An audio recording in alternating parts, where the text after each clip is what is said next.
Bonjour monsieur. Bonjour monsieur. Eh oui, les images ont fait le tour des réseaux sociaux. Emmanuel Macron giflé dans la Drôme, vous avez raison. Le tour des médias français, le tour des médias étrangers. Emmanuel Macron qui a très vite réagi. Quelques minutes plus tard, il a répondu à des passants qui l'interrogeaient. Le chef de l'État qui a voulu relativiser. On l'écoute. Il ne faut pas non plus, je dis médiatiquement, qu'on lui donne trop d'importance. Il faut être intraitable sur les valeurs. En démocratie, il n'y a pas de place pour la haine et la violence. Mais il ne faut pas non plus qu'on donne trop de place à cela, parce qu'on finit par penser que c'est partout dans la société, ce qui n'est pas vrai. Ce qui n'est pas vrai. Le chef de l'État qui a d'ailleurs ajouté lors d'un entretien au Dauphiné Libéré, ce sont des faits isolés commis par des individus ultra-violents. Est-ce que vous êtes d'accord avec le chef de l'État? Est-ce que l'agresseur d'Emmanuel Macron est un cas isolé? Vous dites oui à 52% sur Twitter. Vous votez également sur YouTube et puis vous nous appelez 0826 300 300 pour débattre avec Françoise Degois, avec Philippe Bilger, avec Philippe David. Avant de vous accueillir, tiens, j'aimerais vous faire écouter la réponse exclusive d'un des amis des agresseurs, filmé, interrogé par nos confrères de Quotidien, Paul Laroutourou, qui ont interrogé quelques minutes avant l'incident l'un des amis de l'agresseur. Et d'ailleurs, sur les images, on voit l'agresseur d'Emmanuel Macron qui n'a pas parlé. On l'écoute. On vient voir notre cher monsieur Macron. Pourquoi? Pour lui dire quoi? Il y a des choses qu'on voudrait dire mais qu'on ne peut pas dire malheureusement. Par exemple? Le déclin de la France. Vous pensez que la France est en déclin? Oh, totalement. Pourquoi? Parce qu'on a un cher président qui dit qu'on n'a pas de culture. Et je trouve ça triste. Vous êtes engagé vous-même politiquement? Ah c'est oui. Quel parti? Un parti qui est mort, on va dire plutôt l'anarchie qu'autre chose. Vous aussi vous êtes tous les trois anarchistes? Non, pas spécialement. Pourquoi, comme monsieur, racontez. Ils sont timides? Voilà un des amis de l'agresseur qui était présent, devant les caméras de Quotidien. Alors, il en fume. On sait aujourd'hui quoi, alors que c'est l'agresseur est quoi? D'extrême droite, évidemment. C'est-à-dire que tout le discours sur la fin de la civilisation d'Emmanuel Macron, c'est le discours de l'extrême droite, c'est aussi le discours de la droite identitaire. Mais ce qui est très intéressant, c'est de voir comment il essaie d'enfumer. Les anarchistes n'en ont absolument rien à fiche dans la logique anard que quelqu'un dise la fin de la civilisation, le déclin, etc. Ils s'en foutent comme un. Donc lui, il essaie d'embrouiller. Effectivement, tout hier, ça a été passionnant de voir comment il y avait une tentative finalement de dire c'est pas, on n'en sait rien. Pas, bien sûr qu'on le sait très bien. Celui qui a ce qu'on a dit, c'était il est un petit peu gilet jaune. Il allait bien sûr, les gilets jaunes. Mais bien sûr, il allait. Non, pas du tout. Ce qui a été retrouvé est sans appel. Et on a retrouvé d'ailleurs un Mein Kampf. Voilà. Il est abonné à l'ensemble des comptes de la fachosphère. Voilà. Mais j'ai détesté hier cette volonté. Finalement, ça aurait été quelqu'un de l'extrême gauche, mais on en aurait fait des spéciales. Là, non, il y avait. Non, mais on ne sait pas. On sait très bien. Bon, c'est pas parce qu'il crie mon joie Saint-Denis. Et là, c'est marrant comment il enfume le journaliste. Un anarchiste ne fait même pas un rappel à la décadence de la France parce qu'il s'en fout. Philippe Bilger.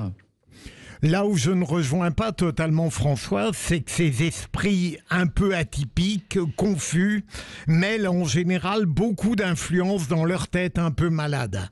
Et je n'exclus pas qu'il ne soit pas uniquement relié à la fachosphère, mais qu'il aille quérir des aliments un peu partout, ces histoires d'arts martiaux. Donc je crois qu'il y a surtout une grande confusion. J'admets en même temps, il peut être évidemment relié principalement à l'extrême droite, mais je vois, c'est des êtres qui sont déboussolés sans repère et qui peut-être enfument. Eh bien, justement, je ne le crois absolument pas. Ça, c'est la version soft. Je pense que vraiment, c'est quelqu'un qui, quand on a un discours aussi structuré, contrairement à ce que on veut nous faire croire, en disant c'est la décadence de la France, Monsieur Macron, la fin de la civilisation, on sait très bien, parfaitement. Bien sûr. Ça ne gêne pas, mais je veux dire, c'est quand même passionnant de voir que depuis 2 ou 3 jours, l'extrême droite est en train de montrer exactement ce qu'elle est.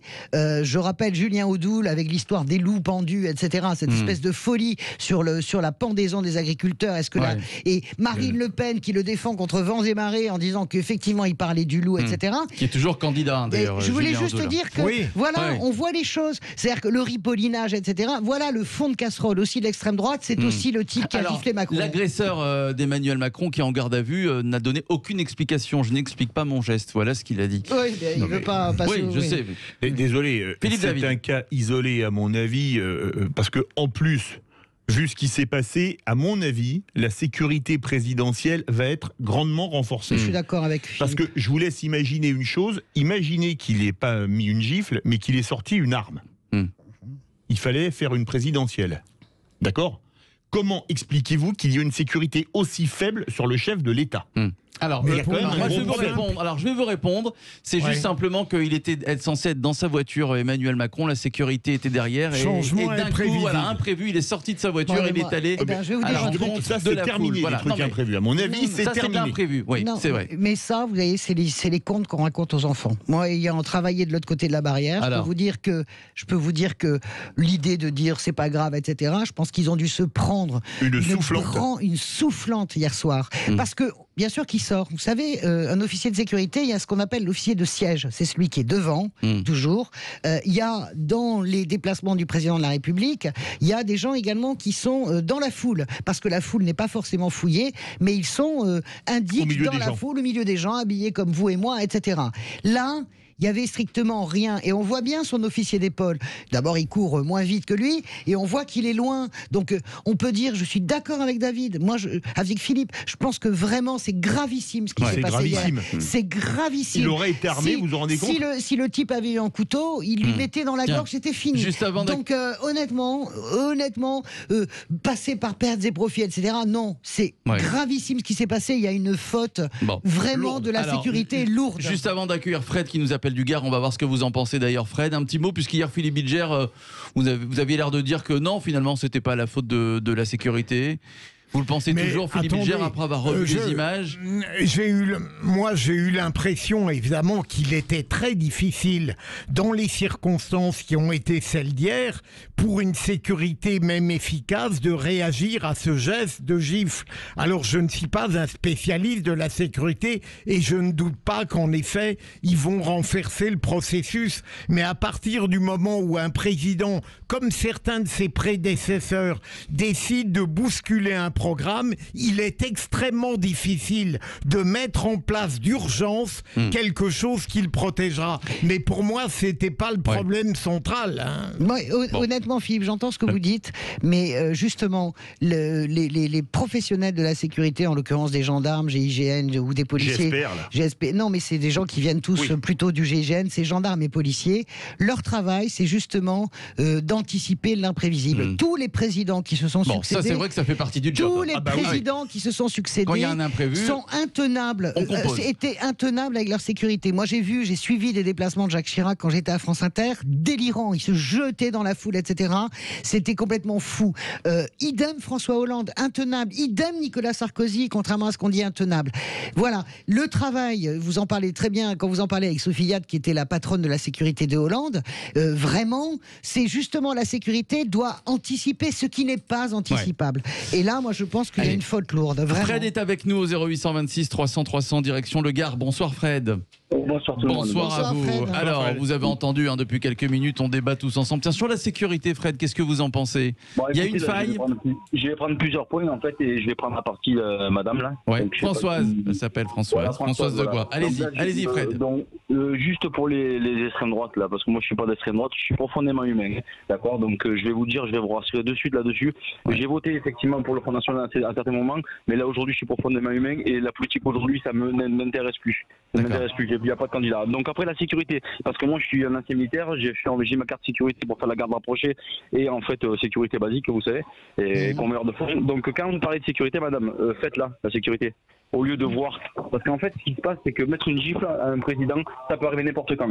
Après, vous voyez Macron, il part en courant. Il est complètement fou. Quand vous parlez, faites des rapprochements avec Sarkozy, Hollande, tout ça, il était aimé. Quoi, il était aimé ? Pardon. Il était beaucoup plus apprécié que Macron aujourd'hui. Il était détesté, mais qu'est-ce que vous racontez ? Non mais pardon. Mais vous êtes très sympa. Macron n'est pas détesté aujourd'hui. Mais Sarkozy est détesté. Il était détesté. C'est vrai que Nicolas Sarkozy et François Hollande étaient détestés, c'est vrai. Ils étaient, mais il y avait une... Laissez-moi finir.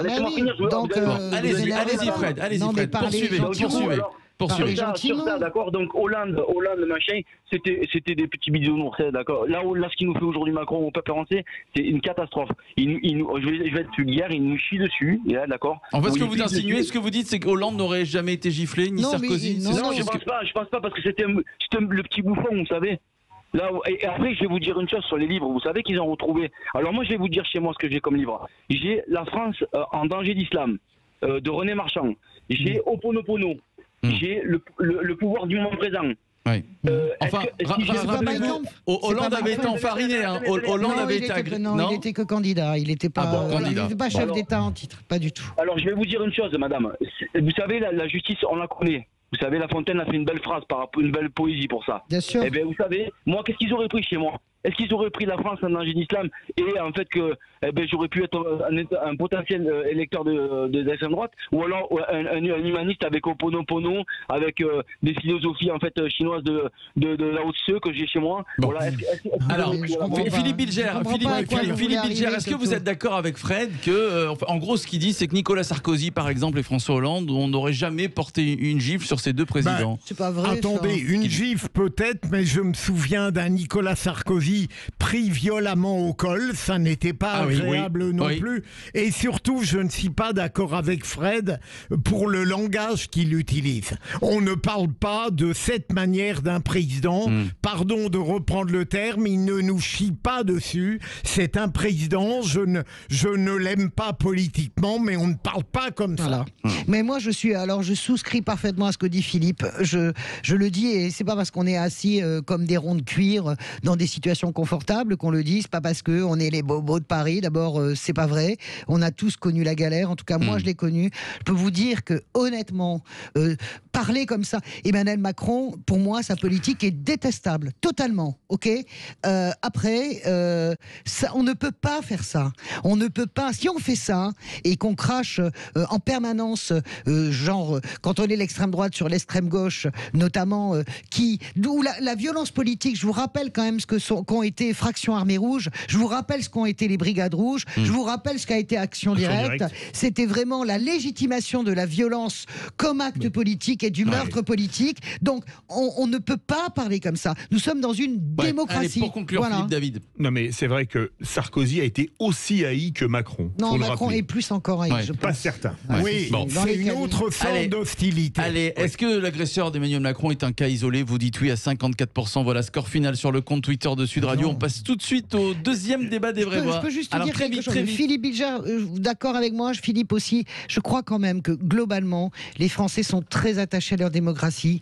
Et il me semble que même le pire adversaire d'Emmanuel Macron, d'ailleurs on l'a vu hier, et c'était pas d'hypocrisie, je crois pas. Le pire adversaire d'Emmanuel Macron ne peut pas accepter ce geste-là. Voilà. Non, mais tout le monde l'a soutenu. Allez, le deuxième débat des vrais voix, on y va. C'était pas la